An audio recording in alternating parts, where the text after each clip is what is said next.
I am Boruch Rabinowitz, making a difference for the Jewish people.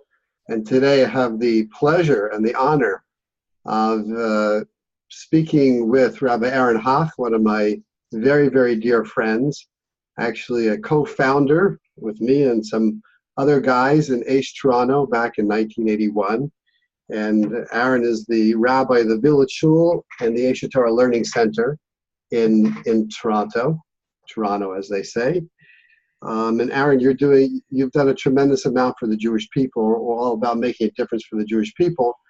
And before we get into that, I just wanted to ask you, I mean, you come from Brooklyn, from a religious family. Your father is a Talmid Chacham. Your family are Talmidei Chachamim. And you were learning in the Mir Yeshiva in Israel. And all of a sudden, you show up at Aish and you meet Rabbi Weinberg. What motivated you to come to go as a young guy, as a young bacher? You know, you came to meet a great Rosh Yeshiva, Rabbi Noah, our Rebbe. What motivated you to do that? Well, first of all, I don't want to get in trouble with my wife, but I was married, so I was a young married at that time. And after Rav Hutner passed away, I went to the Mir to learn. But the story starts a couple years before, where Chaim Berlin sent out a group of young men to South Bend, Indiana, one of the early seed programs. And that opened up my eyes to how terrible the situation of assimilation into marriage was. But when the summer was over, I really didn't know what to do with what I had seen. So it was always on my mind and bothering me. And then when I get to Eretz Yisrael, the now defunct but famous magazine Jewish Observer did this huge issue on the Kiruv movement. So I read it, and the one article that caught my attention was Rav Noah's, where basically he said that how can we expect HaKadosh Baruch Hu, the Almighty's protection, if the majority of the Jewish people are opting out? So there was someone who I knew in the Shuna, in the neighborhood, who worked for Aish. I asked him, is this man serious or is this just PR? And he told me, oh my gosh, he is serious. I said, great, set up a meeting with him. And I went to meet with Rav Noah. So Baruch, you know what the first words out of Rav Noah's mouth was to me? Where are the rest of you guys? So typical of the Yeshiva, and that's how it started. Wow, that's amazing. And I have to say that your wife, Fagi, is an amazing person, and your family is a beautiful family. You know, we're very good friends. Our wives are very good friends, and Fagi has had a tremendous impact in so many people's lives. You guys are really an amazing couple, and people look up to you. I look up to you as one of my role models. All right, how much am I going to owe you for that after this is over? I'm only speaking the truth. All right. I'm speaking the truth. So you've been instrumental in developing a Kiruv community, an outreach community. And in addition to being the rabbi of the Village Shul and Aish Toronto, you ran Aish Toronto. What do you see? And you're going around now, you're offering your wisdom, your insights to a lot of communities around the world. And people are flying you out to speak. They're bringing you out for a weekend, for a Shabbos, so that you can talk to them about some of the principles that you learned and that you like to share about really what are the key ingredients to having a successful community. And you've had that. Can you share a few of those or a couple of those? Yeah, it's here in Toronto. We merited to build 3 communities. And when I came down to the Village Shul, after having already built 2 communities in a different area of town, the northern part of the city, I felt there was something special down here, that the people were like a real can-do type of crowd. And I felt there was a tremendous opportunity to try to build a role model community. And based on principles I had learned from Rabbi Noah, plus what we had learned from building communities here in Toronto, I started applying it to the shul. And the way I look at it is that we're not a shul and we're not a learning center, but we want to be a role model community where Torah learning is the heart, the neshama, the soul of what we do. Growth is a constant. It's a place of Ahavas Yisrael, and we let HaKadosh Baruch Hu, God, be the ultimate judge of people while still maintaining our very high standards. And that part of growth is that people can become great and can become leaders. So in that type of community, you need a shul and you need a learning center. But that's the key. The key is we want to be a role model community that's focused outside of ourselves in changing the Jewish people, changing the world around us, and basically making sure people understand that their growth in Torah and mitzvahs has to include taking responsibility. So thank God, not only have we had a lot of beautiful things happening and people stepping up to do things both for the shul, for the Jewish people generally, but now I'm able to articulate these principles when I visit other communities. And that's what I really hope, that people realize that the model of superstar couple or two couples who run an organization, it's beautiful and beautiful things will happen, but it's limited to the capacities of the couples, as opposed to if you empower others, you create partners, which, by the way, you, Baruch, are one of my role models of the regarding learning from you about how to help people see themselves in a bigger light.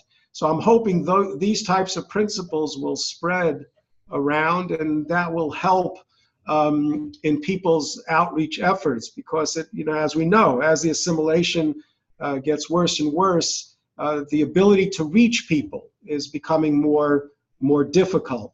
So I hope these principles will be helpful, and that's why I'm doing these trips. A lot of people are saying that it's much more difficult to reach people now. Why is that? Well, my reading of it is that in the 80s, 90s, especially here in Toronto, if you look at people that became interested and grew, it was because they had some warm connection to Yiddishkeit, to being Jewish, whether it was a grandparent that was a Holocaust survivor, whether it was a sibling that had become more interested in Torah, whether it was a grandmother who was religious, that there was some type of tie that enabled them to be open to being reached. Whereas now, as the assimilation and unfortunately the Holocaust generation, there are not too many left. You don't have that connection. So I believe that the connection now has to come through their children and through their teens. That I'm not talking about campus kiruv, I'm talking about family, that there has to be a major focus on getting to the children, the teens, and from them getting to the parents, because that right now is the greatest link of Jewish identity, where parents want to give something to their children. Very interesting. You talked a lot about leadership. Do you think the leadership is just ingrained, people are born with it, or can you actually teach people to be leaders? I mean, I know in my experience that I've seen people that you would never think were leaders and they rise to the occasion. How do you see leadership in your community and develop leadership in other communities? I think both are true. There's certain people that, whether it's the families they were raised in or their own way of how they look at themselves, you meet them and you say, oh, this is a natural born leader. But then there are others that you have to help them discover that. I mean, every Jew, every person can be a leader. I mean, we're all neshamas, right? So we all have the ability to be great. But for some people, you just have to show that. They may not be conscious of it. And one thing I've come to learn is that the main ingredients for a person stepping up and doing is taking responsibility. It's amazing watching people who are very introverted, that when you don't have what we would call charisma, that what they are doing for Klal Yisrael, because they are people who take responsibility and don't give up, is just amazing. The Jewish people are beautiful people. We're full of amazing talents. People just have to tap into that. Well, again, I learned it from Noah, and I learned it in my early years watching you and others, and I thank you for that. Thank you. Let's just go back again. I'm just flipping around, but going back 40 years ago, 35 years ago, when you walked in, you joined a bunch of Baal Tshuvas that wanted to go out and change the world. And you were the guy that was, grew up in a frum house. You learned your whole life. You're learning. It must have been a weird experience for you. It must have been hard for you, actually. What did you gain from that? Actually, it wasn't hard for me at all. It was an extraordinary. It was extraordinary what I was seeing, because when I was growing up as a kid, anyone that had become a Baal Tshuva unfortunately had terrible mental or emotional problems. I'm talking about the early 60s, mid 60s, and then I come to Eretz Yisrael, and I come to Aish HaTorah, and I'm meeting people who were bored at Yale, who had gone to UCLA, who came from great families, had no emotional needs to take on Torah. But they did it because they saw it was true, they saw how it would enhance our lives, and that got me very excited, because it meant that there was an educational methodology, there was a way to be mechanech, there was a way to get to good, healthy people, and get them to grow. That was exciting. That was number one. But number two, what was exciting was the idealism and the talent, and that Rabbi Noah's Talmidim, they believe they can make a huge change, and I felt something very good was going to happen. Obviously, there were things I had to get used to. There were things that bothered me. There were, of course, no situation is perfect, but thank God I was able to see that right away, and that's what got me to say, I'm going to try this out. I was only supposed to do this for a year, Baruch. Only a year. What happened? So when the offer came from Noah to join you and others to start up this branch in Toronto in '81, I had my business plan set up. I was leaving Kollel, my third child was on the way, and I had this dilemma. So I went to my Rebbe, Rabbi Yonason David, who at that time was the head of Kollel Pachud Yitzchak, and I asked him, what should I do? And he said, why don't you look at it as a year's adventure? Try it out for a year. So when I came up, it was supposed to be, try it out for a year. So I always tell people it's been a very long year, thank God. Yeah, a long year. A long year. A great year, a great long year. A great ride, thank God. Over the years, I've seen you teach. I've seen you prepare classes. You actually helped me prepare classes. And you're an amazing educator. I mean, a rabbi and an educator. You really taught a wide range of subjects. What do you think? What are the key ingredients that you think make you a successful communicator and teacher and sharer of ideas? Well, I think the first thing is you have to respect your audience, so to speak. You have to really care for the people you're speaking to. And that's number one. Number two is the basic concept in education. Chanoch lenar al pi darko is that you have to educate based on where people are holding. So you have to know who you're speaking to. And number three, the idea of Torah is a Torah's Chaim, that Torah changes us, and therefore the approach, whether it's a Yom Tov, whether it's a life cycle, whatever the topic is, it's always has to be what is the message I'm going to give over, besides giving people hopefully a taste of the depth of Torah, but what messages are they going to hear through which, if they apply it to their lives, that, they can grow. That's why people really gain a lot from your teaching them. You really show them, you're with them, you understand where they're at, and you're able to communicate so that it's real. It's real. Oh my gosh, you're going to give me a big bill after this, Baruch. I'll send it to you in the mail. I'll send you a bill by email. But recently you've been traveling around. You've been going to a lot of different communities and trying to teach them. What are you seeing in the community? What are people struggling with? What are their issues? What do you think? Are there certain issues that are the same for different for the communities around the world that you're visiting? Well, first of all, I'm meeting a lot of great people. I mean, men and women that are, Mosrei Nefesh, idealistic. And the first thing that I always is inevitable when I come is I'm going to find people, whether it's the rabbi, the rebbitzin, or the lay people, that everyone's focusing on what's not going right and are a little bit kind of stuck. And the first thing that I always try to do is get people to focus on how much good and is going on there, and help them to rediscover what their successes have been.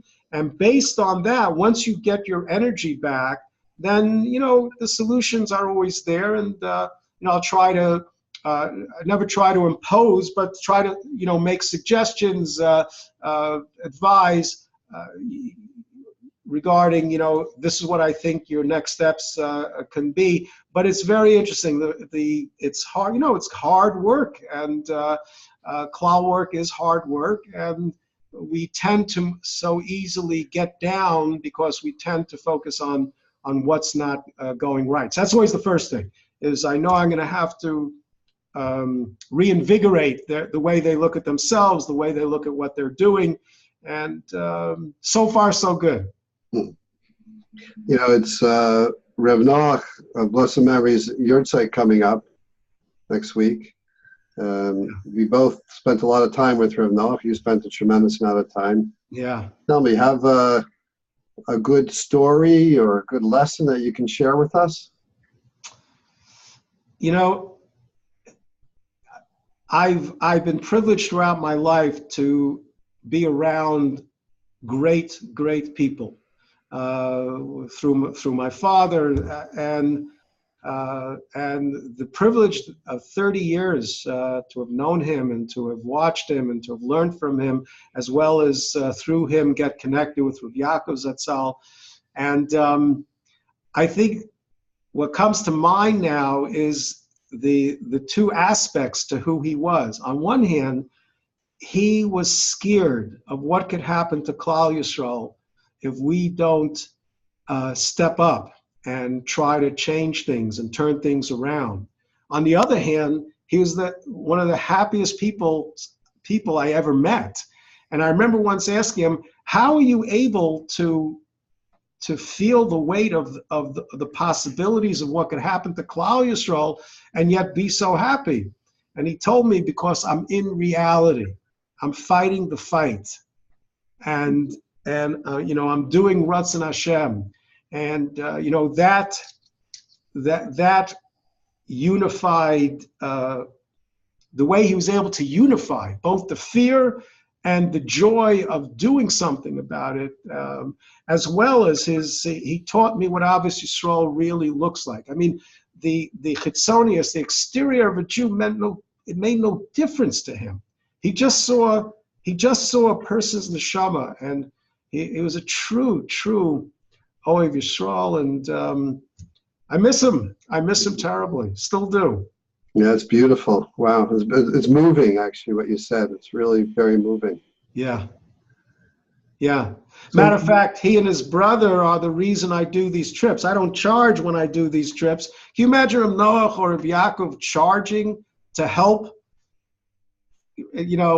other organizations or people out there? So in a way, I feel like it's a zeichad nishma, the neshamas of both of them, and in a way, it's like, paying it forward. So I think it's important to say that as we get close to his yard site. Beautiful. And you named the village Shul after Reb Noah.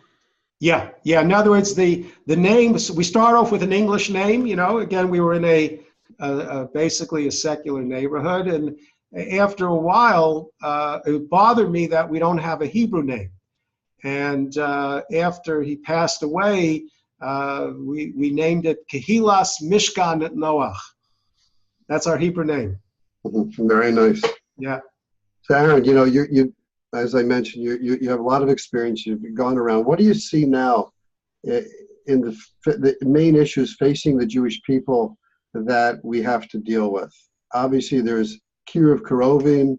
There's in the religious community itself, a lot of work needs to be done. There's learning that needs to be improved. There's assimilation. There's all these issues. But from your vantage point right now, are there certain things that stick out, pop out in your mind that we really need to deal with? What keeps coming to my mind is how we have to bring HaKadosh Baruch Hu, the Almighty, into the world and close to us. We need so much protection. I mean, the anti-Semitism and its continued growth, the threats to Klal Yisrael. Obviously, if someone knows what can be done politically, of course, we have to do what we can. But I truly believe that in the times we live in, we have to really redouble our efforts on the spiritual side, on the Ruchniya side. Each of us working on ourselves, our love of other Jews, our growth, and then also stepping up to take responsibility for Klal Yisrael, whether it's those who can do more in Kiruv Krovim, whether it's those that their Netiyas HaNefesh is towards Chesed, for the social needs of Klal Yisrael, the Jewish people, or whether it's this incredible emergency of we're losing. If you see 10 Jewish teenagers, you might as well blot out 7 of them. 7 are gone. And we all need to step up to bring the Almighty into the world to protect us. To me, that's the overall consciousness that we need to have.